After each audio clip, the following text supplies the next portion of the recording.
పాదయాత్ర అంటే పాదాల మీద నడిచే యాత్ర అని గొప్పగా పాదయాత్ర నిర్వచనం చెప్పిన మురుసుపల్లి శర్మిలా శాస్త్రి కప్పుకున్నది కాంగ్రెస్ కండువ. చదివేది మాత్రం చంద్రబాబు రాయిచ్చిన స్క్రిప్ట్. చెప్పుకునేది మాత్రం రాజన్న బిడ్డ అని చెప్పుకుంటుంది.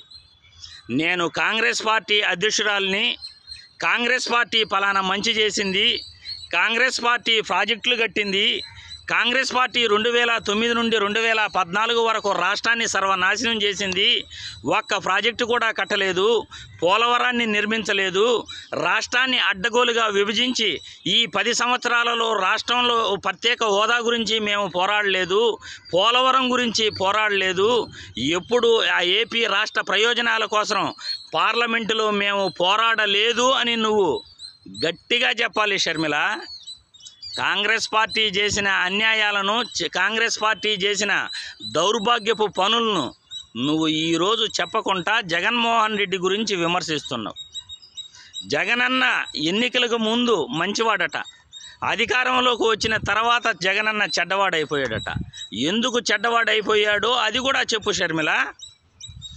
నేను నా మొగుడు వ్యాపారాలు పెట్టుకునేందుకు జగనన్న ఏపీలో నాకు లాభం చేకూర్చలేదు, నాకు వ్యక్తిగత ప్రయోజనం జగనన్న ఇవ్వలేదు, మైనింగ్ వ్యాపారాలకు నా మొగుడు వాళ్ళ స్నేహితులతో కలిసి చేయాలనుకుంటున్న బిజినెస్లకు జగనన్న సహకరించలేదు అని ప్రజలందరికీ చెప్పు షర్మిల.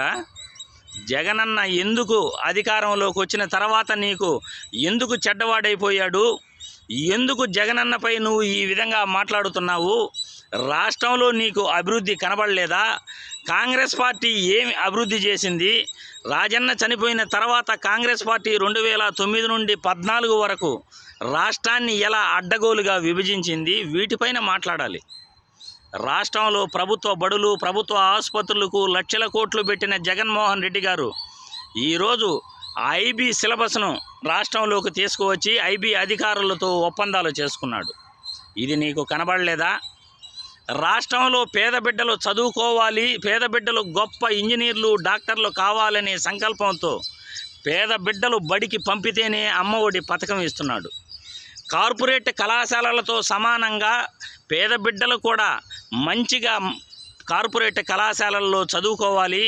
ఆ చదువుకునేందుకు జగనన్న విద్యా దీవెన, జగనన్న వసతి, పూర్తి ఫీజు రీయింబర్స్మెంట్ జగన్మోహన్ రెడ్డి మాత్రమే ఇస్తున్నాడు. అది నీకు కనబడలేదా షర్మిల అని నిన్ను ప్రశ్నిస్తున్నా. పోలవరం ప్రాజెక్టును 2009 నుండి 2014 వరకు కాంగ్రెస్ పార్టీ కంప్లీట్ చేసుంటే ప్రజలు వద్దన్నారా? మరి 2009 నుండి 2014 వరకు కాంగ్రెస్ పార్టీ, 2014 నుండి 2019 వరకు తెలుగుదేశం పార్టీ ఎందుకు పోలవరాన్ని కంప్లీట్ చేయలేకపోయారు? 2.68 లక్షల కోట్లు అప్పు తీసుకువచ్చిన చంద్రబాబు నాయుడు పోలవరం కాంట్రాక్ట్ పనులు తన సొంత బంధుమిత్రులకు, తనకు కావలసిన వాళ్లకు పోలవరం కాంట్రాక్ట్ పనులు ఇవ్వటం వల్ల, పోలవరంలో నాసిరకం పనులు చేయటం వల్ల వైసీపీ ప్రభుత్వంలో టీడీపీ ప్రభుత్వం చంద్రబాబు నాయుడు నిర్మించిన కాపర్ డ్యామ్ కూలిపోయిన విషయం మీకు తెలీదా అని మిమ్మల్ని ప్రశ్నిస్తున్నాను. డయావాల్ ఫ్రమ్ 1, డయావాల్ ఫ్రమ్ 2, 2 వాల్స్ని పోలవరంలో జగన్మోహన్ రెడ్డి ప్రభుత్వం నిర్మించిన విషయం నీకు తెలీదా అని నిన్ను ప్రశ్నిస్తున్నాను. నిన్న ప్రత్యేక హోదా పైన ఏదో ఆడియో వినిపించి చెప్తున్నావు. ఎస్, ప్రత్యేక హోదా పైన రాష్ట్రంలో పోరాడినటువంటి వ్యక్తి, పోరాడిన పార్టీ ఏదైనా ఉంది అంటే అది జగన్మోహన్ రెడ్డి గారు మాత్రమే, వైఎస్ఆర్సీపీ పార్టీ మాత్రమే అని చెప్పుకోవాలి.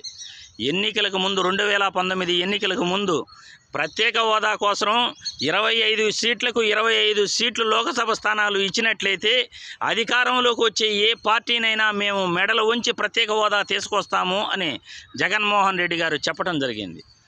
మనకైతే ప్రజలు ఆశీర్వదించి వైసీపీ పార్టీకి 25 ఎంపీ స్థానాలు ఇచ్చారు. కానీ అధికారంలో కేంద్ర ప్రభుత్వం, బీజేపీ ప్రభుత్వం సుస్థిర స్థానంతో 300 సీట్లతో బీజేపీ ఏకైక పార్టీగా ప్రభుత్వాన్ని అక్కడ ఏర్పాటు చేసింది.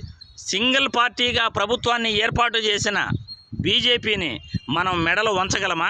మన వల్ల మనం మెడలు వంచితే బీజేపీ పార్టీ మెడలు వంచుతుందా?